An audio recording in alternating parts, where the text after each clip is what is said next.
Guys आज से यानी कि 1 अक्टूबर 2024 से दो बहुत बड़े बदलाव आए हैं जिनका आपको ध्यान देना चाहिए। अगर आप जीएसटी में रजिस्टर्ड हो या अगर आप पे टीडीएस की एप्लीकेबिलिटी आती है तो इसे ध्यान से देखिएगा। सबसे पहली बात, अगर आप जीएसटी में रजिस्टर्ड हो तो जीएसटी में अब नया चीज आ गया है आईएमएस का, इनवॉइस मैनेजमेंट सिस्टम, जिसका ये मतलब हुआ कि आज तक के ऐसा होता था सप्लायर जो है वो अपनी डिटेल्स जो भी हम परचेज करते थे उसकी डिटेल्स अपने GSTR1 में डालता था और डायरेक्टली हमारे 2B में आ जाता था और हम उसका इनपुट ले लेते थे। अब ऐसा नहीं होगा।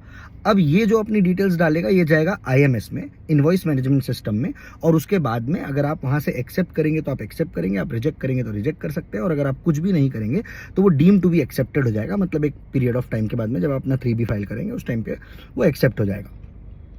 तो ये ऑप्शनल फैसिलिटी है लेकिन फैसिलिटी है, जिसका ये मतलब हुआ कि अब आपने अगर आप चाहते हैं किसी को रिजेक्ट करना तो आप वहीं से रिजेक्ट कर सकते हैं। और मुझे ऐसा लगता है कि ये डिपार्टमेंट का एक वे है कि बहुत बार एसएससी स्टैंड ले लेता था कि भाई हमारे तो 2B में दिख रहा है इसलिए हमने डायरेक्टली आईटीसी ले लिया।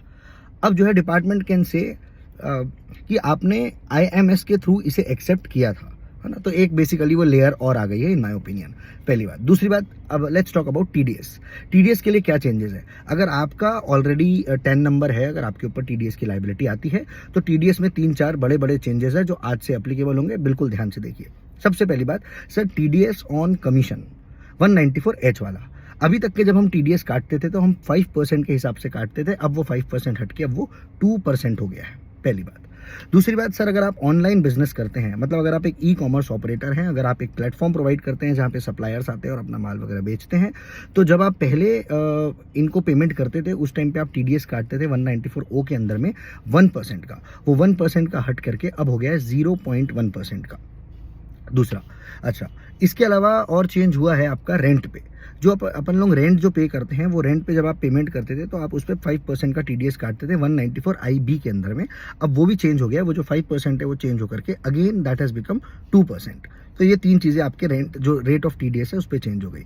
इसके साथ में एक बात और, एक क्लैरिफिकेशन ऐड कर दिया गया है। 194C और J में बड़ी लड़ाई रहती है, उस पर क्लैरिफिकेशन ऐड कर दिया गया है कि अगर कोई चीज़ 194J में कवर हो रही है तो 194J will over rule. Easy language में मतलब ये हुआ कि सर आप अगर 194J में कवर्ड हो और अगर आप 194C में टीडीएस कटवा लेते थे अपना 1-2% का, तो वो नहीं चलेगा। अब आपको 10% का स्ट्रेट उस पर टीडीएस डिडक्ट करना पड़ेगा अंडर 194J।